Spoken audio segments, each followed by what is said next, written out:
राज्यातील शासकीय रुग्णालयातील मृत्यूदर कमी करण्यासाठी तातडीने उपाययोजना कराव्यात असे निर्देश वैद्यकीय शिक्षण मंत्री हसन मुश्रीफ यांनी दिले। सेंट जॉर्ज रुग्णालयात मृत्यूदर वाढीची वैद्यकीय शिक्षण मंत्र्यांनी गांभीर्याने दखल घेऊन याविषयी तातडीच्या बैठकीचे आयोजन केले।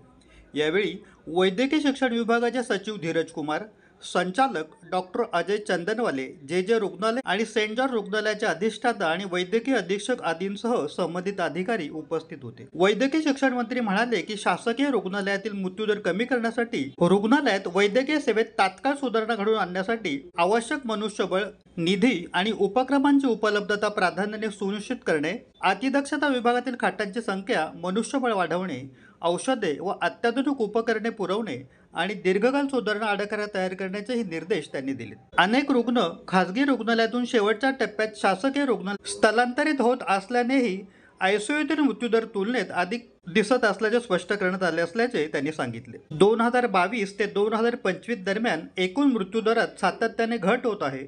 2022 मध्ये 2040 रुग्ण तर 2025 मध्ये 7407 रुग्ण यशस्वीरित्या उपचारानंतर घरी परतले।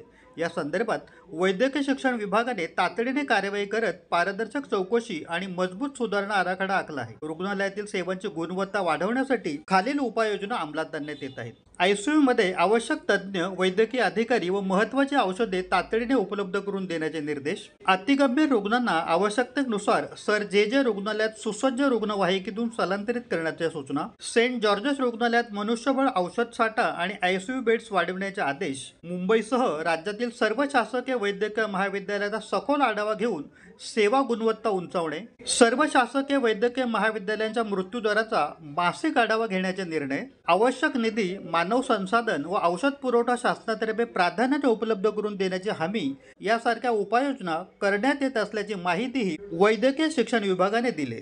अल्पावधीतच लोकप्रिय झालेला भारताचा बुलंद आवाज आपला Bharat channel subscribe, share, like आणि कमेंट्स करायला विसरू नका।